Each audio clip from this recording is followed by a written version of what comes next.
All praise is due to the Most High, family. We back with another Acres anime review. Oh, my fault, family.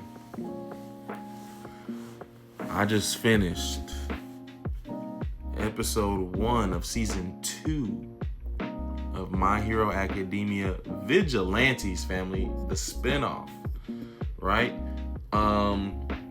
Here we are with season 2 of the spinoff.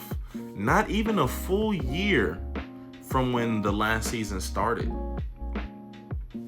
They cranking this one out. Now, I'm excited about this one because it's more My Hero content. The original series is like my favorite anime like ever. So the spinoff is cool. I mean, we see Eraserhead, we see Fat Gum. You know, it's still cool to see people use their quirks and stuff. But we following Koichi and them now, right? And Sukauchi, the police officer, and Pop Step. Now, I have not read ahead in the manga on this one, so I was sad to see in the last season,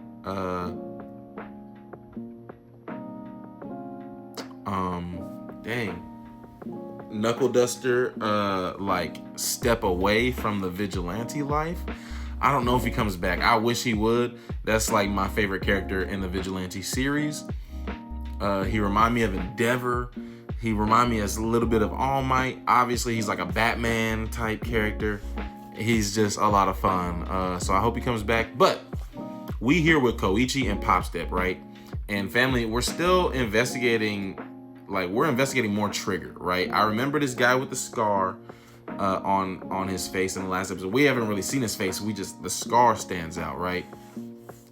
But so what we have going on, family, is we have Pop Step and Koichi going out of town to Osaka, I believe. And they're doing like a showcase. And Pop Step is kind of like recruiting. And they're also like advertising and marketing. And we just, as vigilantes do, we just kind of stumble upon, an active Trigger investigation, right? So on the way to Osaka, though, we do have Koichi missing the train, and he learns about himself that he can manipulate his quirk in a different way. Before, family, he's a crawler, right? So before, he's skating around on the ground because he's slightly projecting himself off of the ground with his quirk. So he did not really realize that he can invert that effect, right? It's kind of like a magnet effect. Like he's basically like lifting himself, like a slight magnet repulsion. And this time, because he was trying to attach himself to the train, he attached himself and just stuck, right? So he inverted how he normally manipulated his quirk. Which is cool, right? Now, other than that, we get there, we meet this girl, this crabby personality. She's a big, loud personality, big and bright, playful, right? Turns out, I thought she was kind of suspicious at first because, she's kind of like she was like too innocent, right? Now at the end of the episode, we learn that she's actually a cop. She's working in tandem with Sukauchi and Fat Gum. So I guess there's no indication that she's a turncoat, but who knows?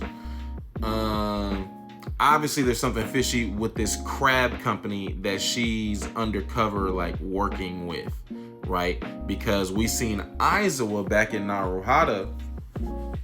He's doing his pro hero work. He comes across these two guys known as the Grasshopper twins or brothers or something. And they're Trigger users. Like, we see them use Trigger off the bat.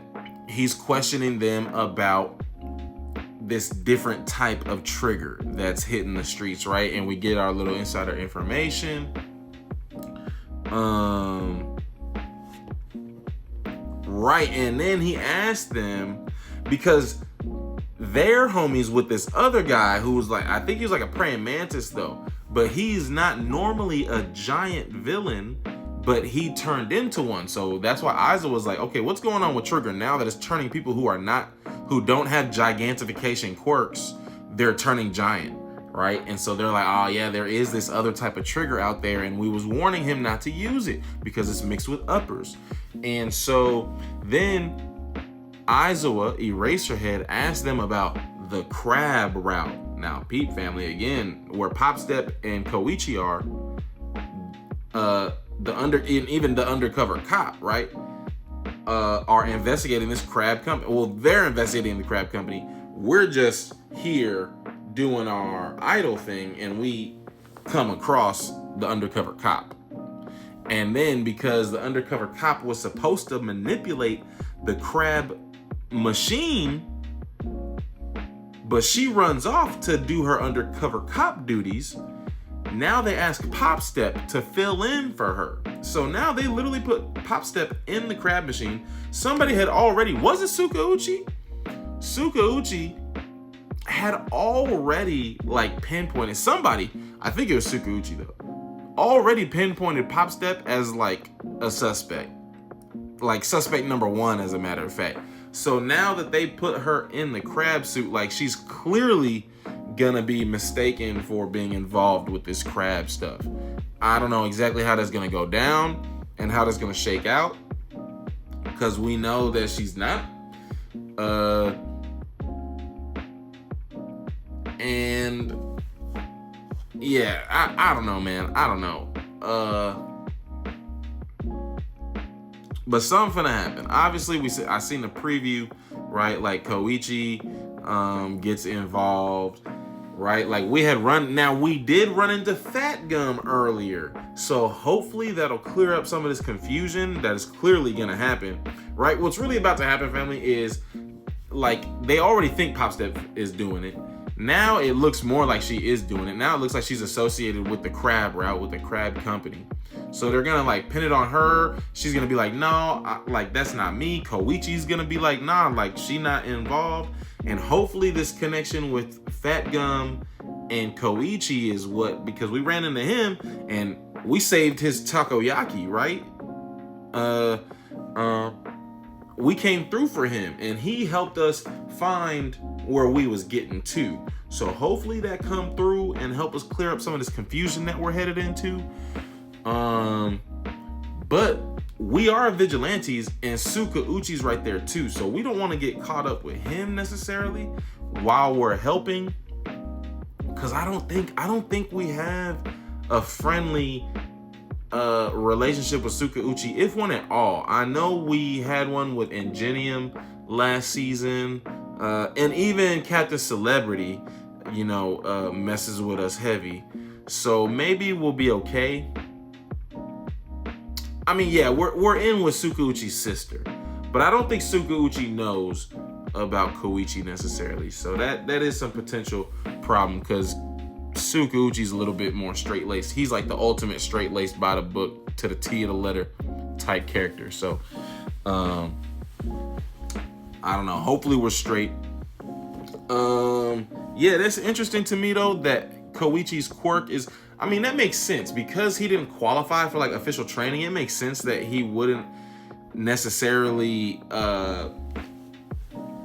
realize the potential of the full potential of his quirk.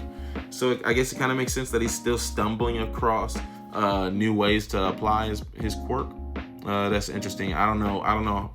What about Popstep? What about any of these other folk? I don't know. Yeah, man. That was episode 1. I'm back. I'm glad that there's more My Hero content, more quirks, more comic book world, superhero environment. Man, Aizawa was as cool as ever. To be honest, the only thing I'm missing is Knuckle Duster. I hope to see Knuckle Duster in season 2. That's like the only spoiler that y'all can go ahead and spoil for me right now if you know. If Knuckle Duster is returning, go ahead and spoil that for me. Like, that'll only make me more excited for these episodes. If Knuckle Duster is returning, let me know, family. Other than that, peace and love. All praise is due to the Most High, family. See you later.